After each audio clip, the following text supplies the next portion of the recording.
नमस्कार, मेरा नाम है सुमित सिंह मेहता। हाजिर हूँ आपके सामने इलेक्ट्रोडायनेमिक्स से रिलेटेड एक और नया लेक्चर लेके।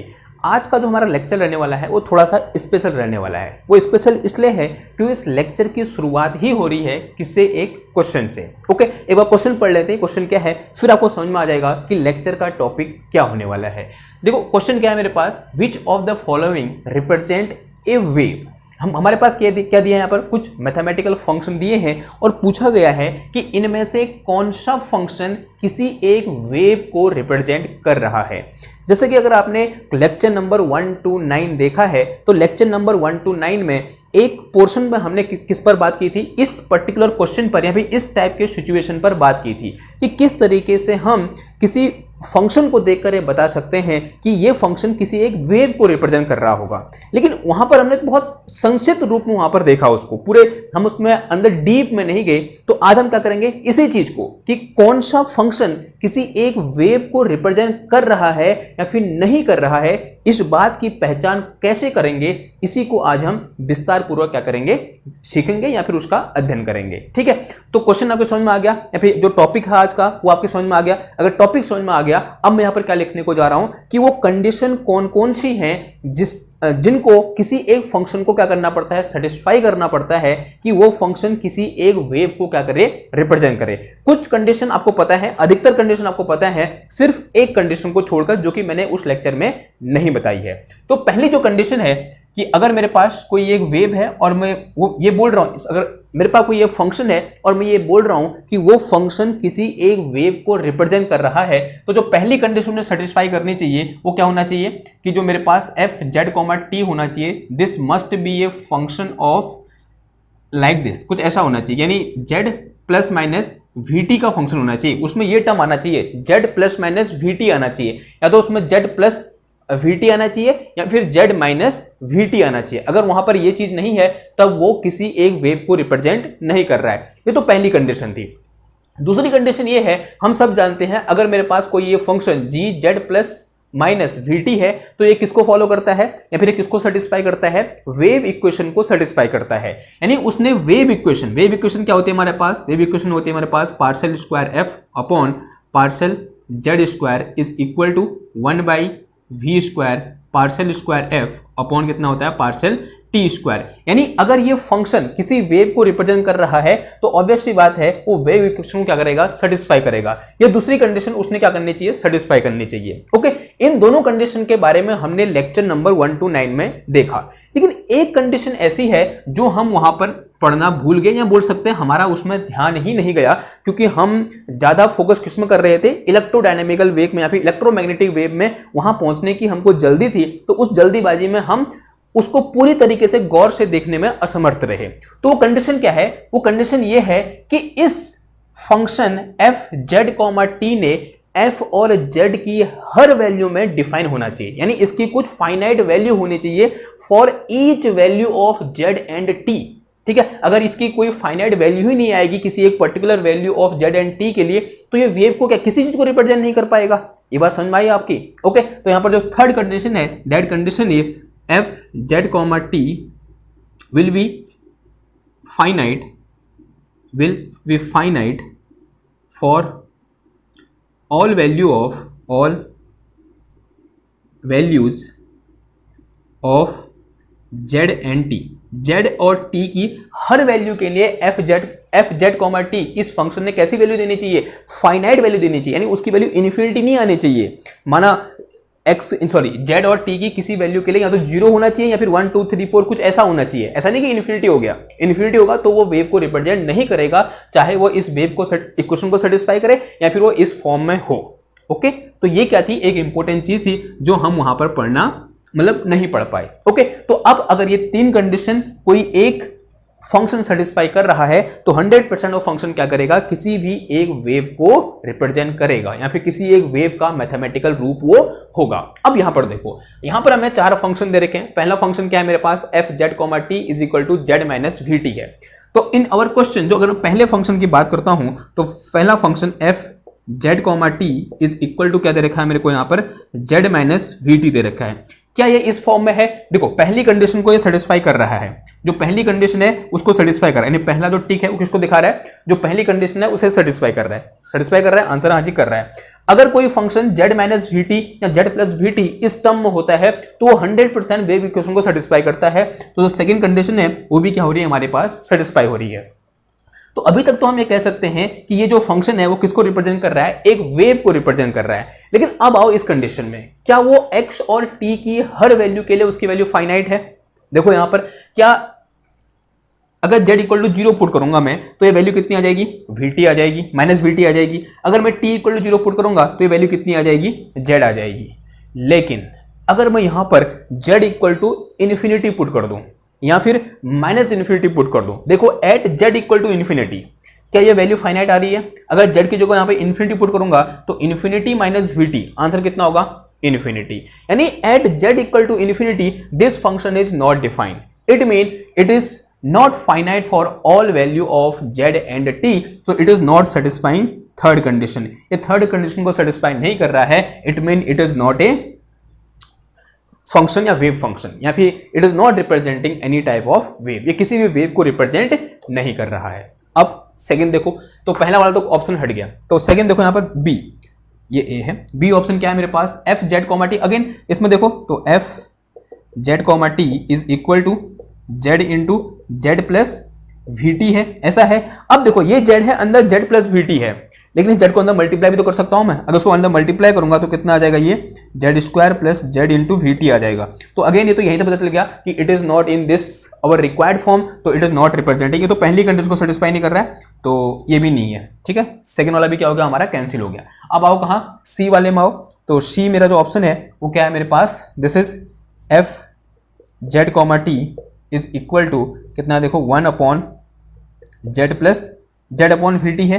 देखो पहली कंडीशन सेटिस्फाई हो रही है, पहली condition is satisfy, okay. Second condition satisfy होगी because it is in the form of Z plus we T, और जो भी function Z plus we T के फॉर्म में होता है वो वेव इक्वेशन को सेटिस्फाई करता है, तो ये सेकंड भी कंडीशन सेटिस्फाई। अब थर्ड वाले में आओ, क्या ये जेड और टी की हर वैल्यू के लिए एक फाइनाइट वैल्यू दे रहा है?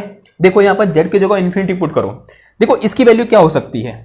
जो जेड प्लस वी टी है इसकी वैल्यू क्या हो सकती है? एक या तो इन्फिनिटी हो सकती है, ठीक है, जो अटपटी होती है, ठीक है, जहां पर हमको डिफाइन बाउंड्री कंडीशन टाइप से ले लो, एक माइनस इन्फिनिटी हो सकती है, और क्या हो सकती है? जीरो हो सकती है। किसकी? जेड प्लस वी टी की वैल्यू ये हो सकती नहीं हो सकती है? जेड और टी के किसी भी कॉम्बिनेशन के लिए या तो इसकी वैल्यू इन्फिनिटी हो सकती है, मतलब इनके बीच में हो सकती है ना, और सबसे मैक्सिमम इन्फिनिटी, सबसे कम माइनस इन्फिनिटी, बीच में क्या होगा? जीरो होगा। ऐसा होगा नहीं होगा? देखो अगर मैं यहां पे इन्फिनिटी पुट करूंगा तो इन्फिनिटी पुट करने पे 1 ओवर इन्फिनिटी कितना आया? जीरो आया, यानी फाइनाइट आया। यानी इसकी वैल्यू जब इन्फिनिटी होगी तब ये फंक्शन फाइनाइट है, यानी जीरो है। अगर माइनस इन्फिनिटी पुट किया, अगेन ये क्या होगा? फाइनाइट होगा, यानी क्या आएगा? जीरो आएगा। लेकिन जब जीरो पुट किया तो 1 ओवर जीरो कितना होता है? इन्फिनिटी होता है। यानी जब इसकी वैल्यू, जब Z minus Z plus we t की वैल्यू कितनी होगी? जीरो होगी, यानी जेड इक्वल टू कितना होगा? माइनस वी टी होगा। जेड इक्वल टू कितना होगा? माइनस वी टी होगा। तब यहां पर ये फंक्शन कितना हो रहा है? 1 ओवर जीरो, 1 ओवर जीरो यानी इन्फिनिटी। और जैसे ही इन्फिनिटी वैल्यू आई यानी ये फंक्शन जेड इक्वल टू कहां पर? माइनस वी टी पर डिफाइन नहीं है। तो z की हर वैल्यू के लिए ये फंक्शन डिफाइन नहीं है। Again this function is not going to represent any type of wave, मतलब किसी भी वेव को ये रिप्रेजेंट नहीं कर रहा है, ओके। अब आती है किसमें?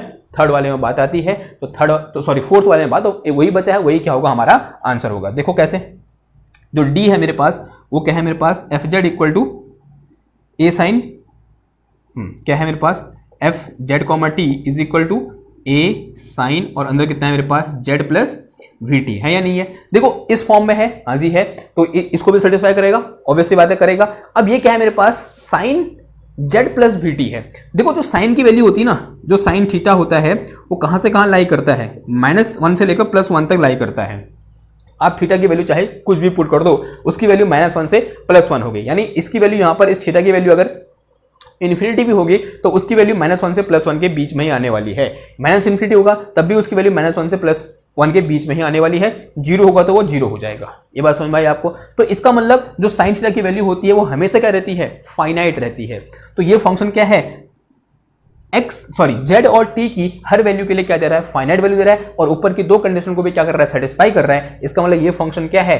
एक वेव फंक्शन है। समझ में आई इतनी बात? तो ये क्या हुआ, एक इंपॉर्टेंट क्वेश्चन हो गया। नाउ कुछ और वेव फंक्शन में यहाँ पर ग्रिफिथ से लिखता हूं और आपको बताने हैं कि उन वेव फंक्शन में से कौन सा वेव फंक्शन किसी एक वेव को रिप्रेजेंट कर रहा है और कौन सा वेव फंक्शन वेव को रिप्रेजेंट नहीं कर रहा है। देखो एक वेव फंक्शन दे रखा है f1 इक्वल टू या फिर f1 z, t is equal to, ये दिया हमको कितना, a e की पावर माइनस का b और अंदर है मेरे पास z माइनस वी टी का स्क्वायर। एक वेव फंक्शन ये है और f2 z, t is equal to दे रखा है क्या, ये तो ऐसा ही दे रखा है, ये मेरे पास है क्या a साइन और अंदर ब्रैकेट के अंदर है b into Z minus we T and bracket closed, ठीक है। और f3 z, t है और a अपॉन, इसका आंसर मैंने शायद पिछले लेक्चर में गलत दे दिया है, तो this is z minus we T का स्क्वायर एंड प्लस 1, ठीक है। इसका आंसर मैंने पिछले लेक्चर में गलत दे दिया, तो ये मैंने दोबारा लिख दिया इसको। और जो चौथा है मेरे पास, अब आंसर भी देते रहो इनमें से कौन सा होगा या फिर कौन सा नहीं होगा।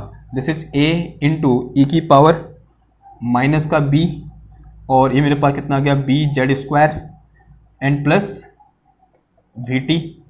और पांचवा फंक्शन हमको दे रखा है कितना, this is a sine b z और ये मेरे पास कितना कॉस वी वी टी की होल पावर कितना आ गया 3 आ गया, ठीक है, वी वी टी की power 3।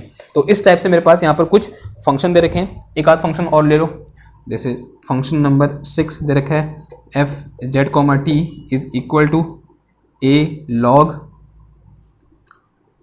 Z minus we t, a log z minus we t, एक फंक्शन मेरे पास ये भी है। ओके ना, अब देखो पहले वाले फंक्शन को देखो, या उससे पहले जो नहीं है उनको देख लें। देखो ये चीज, ये तो हो नहीं सकता कभी, ये वाला वैसे ही कट गया, ठीक है, ये नहीं हो सकता, ये भी नहीं हो सकता, क्योंकि ये पहले वाले कंडीशन को सेटिस्फाई नहीं कर रहे हैं। अब बात आती है किसकी, इसकी, ये तो है, ये हमको पता है ये वाला होने वाला है। अब देखो इसको, देखो किस वाले को देखा पहले, f3 को देखा पहले। देखो f3 क्या है मेरे पास, f3 है a डिवाइडेड बाई, ये मेरे पास कितना है b Z minus we T का होल स्क्वायर प्लस 1, ऐसा कुछ है, ठीक है ना। अब यहां पर देखो ये चीज मेरे पास क्या है, यानी z और t की हर वैल्यू के लिए इसने फाइनाइट होना चाहिए। देखो पहला और सेकंड कंडीशन को सेटिस्फाई कर रहा है, ये इस फॉर्म में है, और इसको भी क्या कर रहा है, ये सेटिस्फाई कर रहा है, ठीक है। और मैंने स्क्वायर को देखकर मैंने ये बोल दिया था कि इसका स्क्वायर ओपन करेंगे, कोई जरूरत नहीं स्क्वायर ओपन करने की, ठीक है। उसको दोबारा फिर मैं इस फॉर्म में लिख सकता हूं, ठीक। वो थोड़ा मैं अजीब सी बात हो गई थी वहां पर कि मैं ये बोल रहा था कि स्क्वायर ओपन का जेड स्क्वायर आ जाएगा यहाँ पर, नहीं वो नहीं होगा, ठीक है। ये इस फॉर्म में है, यानी ये जेड माइनस वी टी के फॉर्म में है, यानी इस कंडीशन को सेटिस्फाई कर रहा है। तो अगर इसको सेटिस्फाई कर रहा है तो वेव इक्वेशन को भी सेटिस्फाई करेगा। अब बात आती किसी, इसकी बात आती है कि क्या ये जेड और टी की हर वैल्यू के लिए फाइनाइट है, यानी जेड और टी की हर वैल्यू के लिए फाइनाइट होने का मतलब क्या है कि Z minus we T is equal to infinity पर, Z minus we T is equal to minus infinity पर और z minus we T is equal to 0 पर। क्या ये तीन वैल्यू पर इस f3 की वैल्यू अगर फाइनाइट है तो और वैल्यू पर तो अपने आप ही क्या हो जाएगा, ये फाइनाइट हो जाएगा। तो पहले कहां पर देखो, इन्फिनिटी पर देखो, तो 1 over infinity plus 1, infinity plus 1 कितना हो जाएगा, इन्फिनिटी हो जाएगा।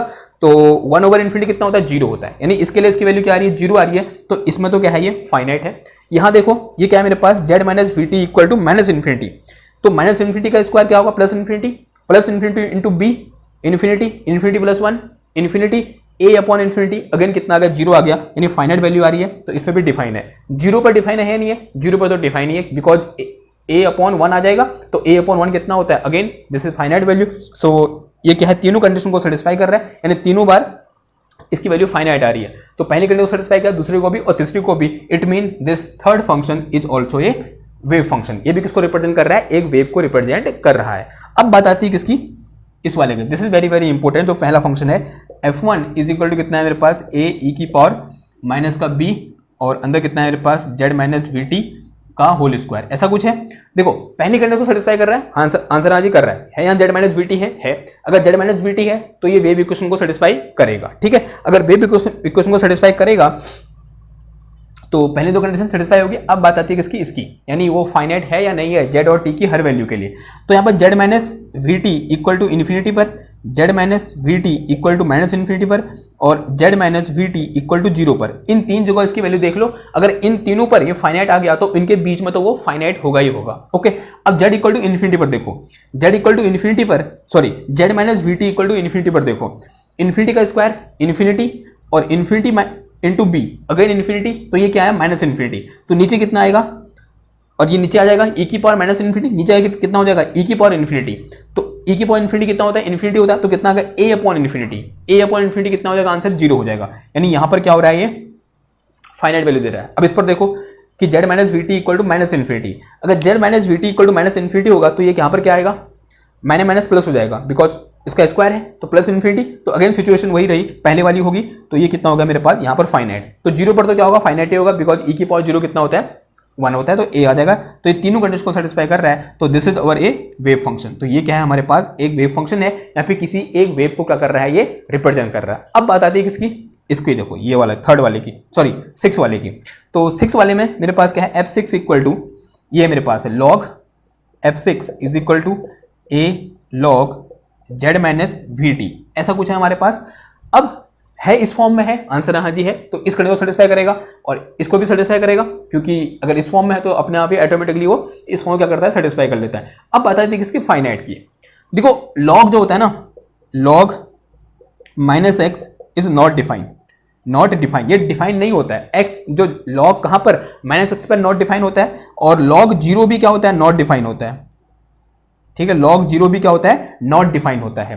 तो यहां पर z और t की एक न एक वैल्यू तो ऐसी आएगी जिसके लिए ये पूरा आर्गुमेंट कितना हो जाएगा 0 हो जाएगा, तो वहां पर मेरे पास log कितना हो जाएगा log 0 आएगा, और log 0 इज नॉट डिफाइंड, यानी z minus we T equal to 0 पर ये पूरा फंक्शन डिफाइन नहीं है।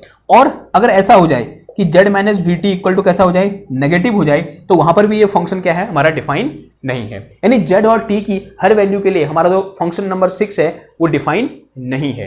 अगर ये डिफाइन नहीं है तो इसका मतलब ये एक वेव को रिप्रेजेंट नहीं कर रहा है, तो it is also not representing any type of wave. तो हमें सिर्फ कितने फंक्शन वेव को रिप्रेजेंट कर रहे हैं, 3 फंक्शन, पहला वाला, दूसरा वाला और थर्ड वाला, और बाकी के जो 3 हैं वो रिप्रेजेंट नहीं कर रहे हैं। तो this is how we can identify any function कि that function is representing any wave और नॉट। ठीक है, आई होप अब आपको समझ में आया होगा। अगर वहां पर मुझे लगता है वहां में से एक थोड़ी सी मेरे से गलती हो गई है, मैं वहां पर ये चीज देखना भूल गया, कौन सी वाली, थर्ड वाली चीज देखना भूल गया। अब वहां पर कोई भी डाउट आपको नहीं होना चाहिए। ठीक है, ओके, तो इस लेक्चर को यहीं पर खत्म करते हैं। एक छोटा सा लेक्चर था हमारा, शायद 10 या 15 मिनट का रहा होगा। बाकी अब कल को हम डिस्कस करेंगे किसके बारे में, इलेक्ट्रोमैग्नेटिक वेव के बारे में। ठीक है, बहुत अच्छा टॉपिक होने वाला है, शुरू होने वाला है, तो आप उसको देखिए और लाइक करिए, शेयर करिए, सब्सक्राइब करिए। मिलते हैं आपसे नेक्स्ट क्लास में एक और नई वीडियो के साथ। तब तक थैंक यू, धन्यवाद, बाय बाय।